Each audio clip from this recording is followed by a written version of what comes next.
এখানে আমরা মৌলিক 7টা বিষয়, কোরআন এবং হাদিস থেকে 7টি বিষয় আলোচনা করব। যে 7টি বিষয় যদি কোনো বাবা মা যদি এটাকে নিজেদের জীবনে ধারণ করে এবং সন্তানের পিছনে এটাকে যদি ব্যবহার করা হয়, তো আশা করা যায় ইনশাআল্লাহ এই সন্তান দ্বারা দুনিয়া এবং আখিরাতে সে সফলকাম হতে পারবে ইনশাআল্লাহ।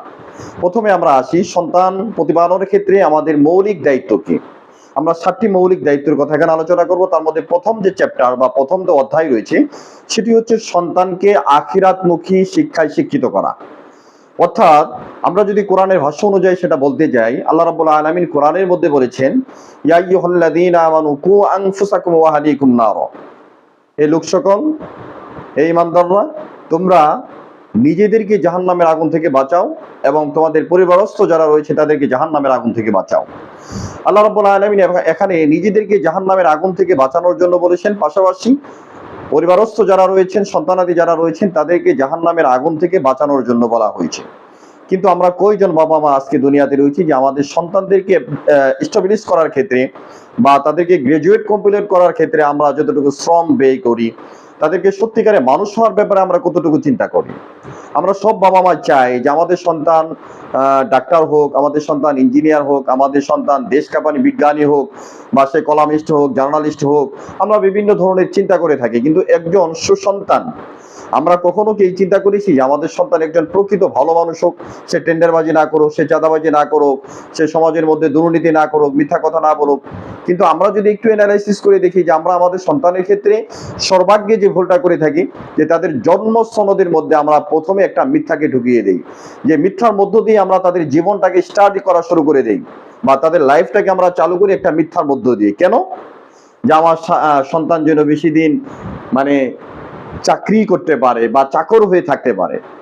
সার্টিফিকেটের মধ্যে আমরা তার বয়সটাকে যেন কমাইতে পারি, তার জন্ম নিবন্ধনের মধ্যে আমরা তার রিয়েল বয়সটাকে লুকিয়ে বা হাইড করে আমরা সেখানে একটা ফলস একটা বয়স তার নামে আমরা ঢুকিয়ে দিই। এই যে এই সন্তানকে আপনি প্রথমে একটা মিথ্যার আশ্রয় নিলেন, আর বাবা মা সেক্ষেত্রে প্রাউড ফিল করে। কেন?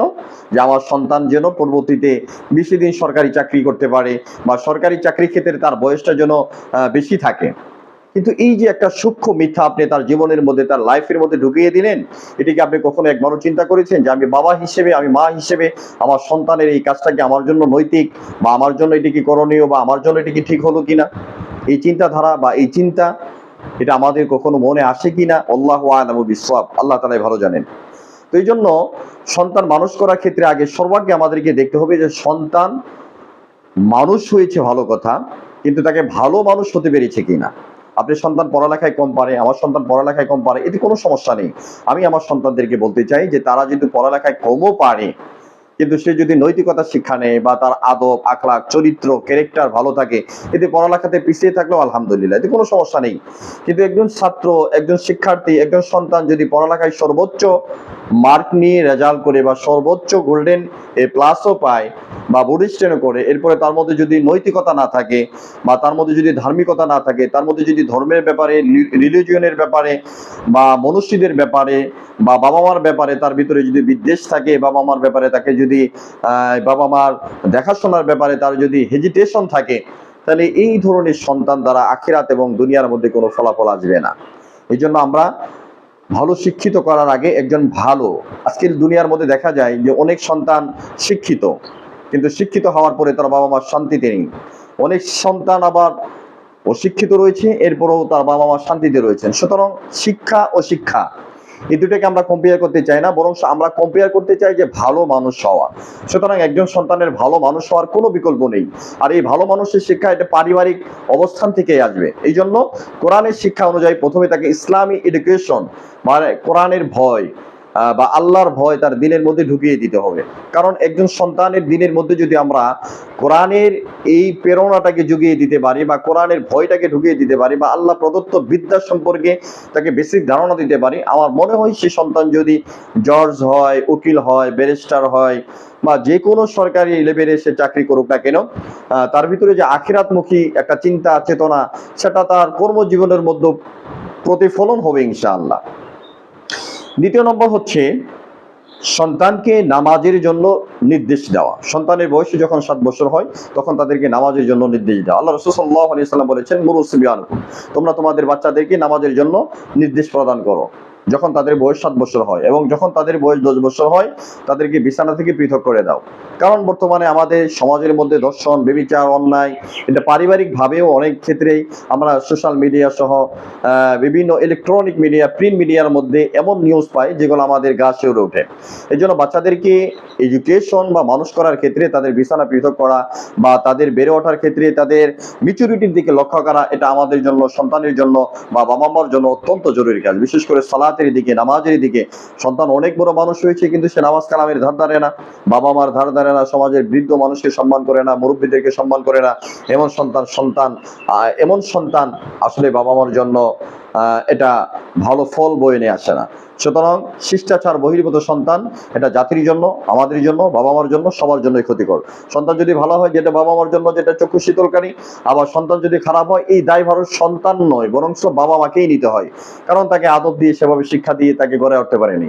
এটা হচ্ছে দ্বিতীয় নম্বর বিষয়। তৃতীয় নম্বর বিষয় হচ্ছে সন্তানের জন্য বাবা মার দোয়া করা, কারণ দোয়া ছাড়া কোনো বিকল্প নেই।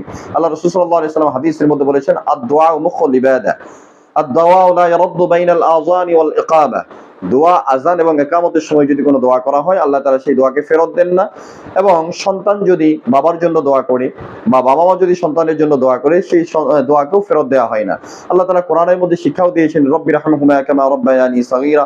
এভাবে সন্তান বাবা মার জন্য দোয়া করবে, বাবা মা সন্তানের জন্য দোয়া করবে। অর্থাৎ দোয়া ছাড়া কোনো বিকল্প নেই, দোয়া করতে হবে প্রত্যেক সময় সন্তানের জন্য। আল্লাহ যেন তাদেরকে নিরাপদে রাখেন, ভালো মানুষ বানান। এই জন্য বাবা মার দোয়া এটা হচ্ছে বন্দুকের গুলির থেকেও আরো বেশি কার্যকর। এই জন্য সন্তানের জন্য দোয়া করা। চতুর্থ নম্বর হচ্ছে সন্তানের বন্ধু নির্বাচনের ক্ষেত্রে অবশ্যই সেনসিটিভ থাকা। আমার সন্তান কার সাথে খেলাধুলা করে, কার সাথে মিশে, বা বাজে পোলাপানের সাথে মিশতেছে কিনা, সেই বিষয়গুলোর দিকে বাবা মার লক্ষ্য রাখা। বিশেষ করে যখন তাদের উঠতি বয়সী হয়, এই বয়সের মধ্যে তাদেরকে মোবাইল ফোন ইউজ করার ব্যাপারে বা সোশ্যাল মিডিয়া ব্যবহার করার ক্ষেত্রে তাদের ব্যাপারে নজরদারি রাখা। যার কারণে যদি তাদের ব্যাপারে কোনো নজরদারি না রাখা হয়, তাহলে তারা বিপদগামী হতে পারে। এই জন্য সন্তানের সঙ্গে বাবা মার সময়, ম্যাক্সিমাম সময় কাটানো, এটা হচ্ছে বাবা মার নৈতিক দায়িত্ব। 5 নম্বর হচ্ছে সন্তানকে আদব শিক্ষা দেওয়া, শিষ্টাচার শিক্ষা দেওয়া। মানে বেয়াদবি সে যেন না করতে পারে। বিশেষ করে মুরব্বী যারা বা কথাবার্তার ক্ষেত্রে তাদের শালীনতা যেন থাকে, সেই বিষয়গুলোর দিকে লক্ষ্য রাখা। 6 নম্বর হচ্ছে যে সন্তান কোনো অন্যায় কাজ করলে তাদেরকে শাসন করা, তাদেরকে উস্কে না দেওয়া বা তাদেরকে বুঝিয়ে বলা। 7 নম্বর হচ্ছে বাবা মা সন্তানের সামনে কখনো ঝগড়া না করা, কারণ ঝগড়া করার মাধ্যমে এটা সন্তানের মাথায় এটা একটা এডিকটিভ হয়, বা সন্তান এটা পরোক্ষভাবে সেটাকে ফলো করে। একটা বাচ্চা যখন ছোট অবস্থায়, কারণ সে শেখার থেকে ফলো করে বেশি। আপনি যদি আপনার সন্তানকে বারবার বলেন যে মোবাইল ইউজ করা যাবে না, সে নিজে মোবাইল ইউজ করে, তো সেক্ষেত্রে দেখা যাচ্ছে যে ওই সন্তান কখনো মোবাইল ইউজ করা থেকে সে বিরত থাকবে না। বরঞ্চ বাবা মা যদি মোবাইল ফোন বা ল্যাপটপ বা সোশ্যাল মিডিয়া ব্যবহার থেকে বিরত থাকে, এরপরে যদি সন্তানকে এটা বারণ করে, তারপরে দেখা যায় এটা একটা প্রতিফলন হয়। কিন্তু নিজেরা ইউজ করার পরে সন্তানকে এগুলো থেকে বিরত রাখার জন্য আপনি চেষ্টা করবেন, এটা কখনো ফলপ্রসূ হবে না। এই জন্য ঝগড়াঝাটি যেগুলো হয়, এগুলো সন্তানকে আড়াল করে ঝগড়াঝাটি করা, এর দ্বারা সমাজের মধ্যে একটা মুভমেন্ট তৈরি হবে বা একটা শৃঙ্খলা বা একটা ম্যানার তৈরি হবে। আর যদি এই ম্যানারগুলোকে আমরা ভেঙে ফেলি, তাহলে আমাদের জন্য অত্যন্ত ক্ষতিকর হয়ে যাবে। এই জন্য সন্তান প্রতিপালনের ক্ষেত্রে ইসলামের যে শিক্ষা রয়েছে, একজন সন্তানকে সর্বোপরি কথা হচ্ছে সত্যিকারে মানুষ হিসেবে তাকে সমাজে প্রতিষ্ঠিত করা। কারণ এই সন্তান যদি সত্যিকারে মানুষ হয়, তাহলে দুনিয়া এবং আখিরাতে এটা আপনার জন্য কল্যাণ হবে। আল্লাহ রাসূল সাল্লাল্লাহু আলাইহি ওয়াসাল্লাম হাদিসের মধ্যে বলেছেন যে ইযা মাতাল ইনসান ইনকাতা আনহু আমালুহু ইল্লা সালাসুন মিন সাদকাতিন জারিয়াতিন ওয়া ওয়ালাদিন সালিহিন ওয়া ইলমুন ইয়ানতাফিউ বিহি। অর্থাৎ মানুষ যখন মারা যায়, তার সমস্ত আমলের দরজা বন্ধ হয়ে যায়, মাত্র 3টা আমলের দরজা খোলা থাকে। 1 নম্বর হচ্ছে সাদকায়ে জারিয়া, 2য় নম্বর হচ্ছে তার ইলম, 3য় নম্বর হচ্ছে নেককার সন্তান। সুতরাং এই নেককার সন্তান যদি আপনি দুনিয়াতে রেখে যেতে পারেন, তাহলে এটা আপনার পরবর্তী অর্থাৎ মৃত্যুর পরও আপনার কবরে এটা কাজে লাগবে, আপনার হাসরে কাজে লাগবে, আপনার মিজানে কাজে লাগবে, আপনার সব জায়গায়, দুনিয়া এবং আখিরাতে সব জায়গায় এই সন্তান কাজে লাগবে। আর যদি তাকে আপনি যদি এডুকেশন দিয়ে সত্যিকারে মানুষ করে না যেতে পারেন, খাসারুদ দুনিয়া ওয়াল আখিরাত, আপনার দুনিয়া এবং আখিরাত উভয়টি বরবাদ হয়ে যাবে। এই জন্য আল্লাহ রাব্বুল আলামিন দোয়া করার জন্য বলেছেন, বেশি করে সন্তানের জন্য। আমরা যেন সন্তানের জন্য বেশি করে দোয়া করতে পারি।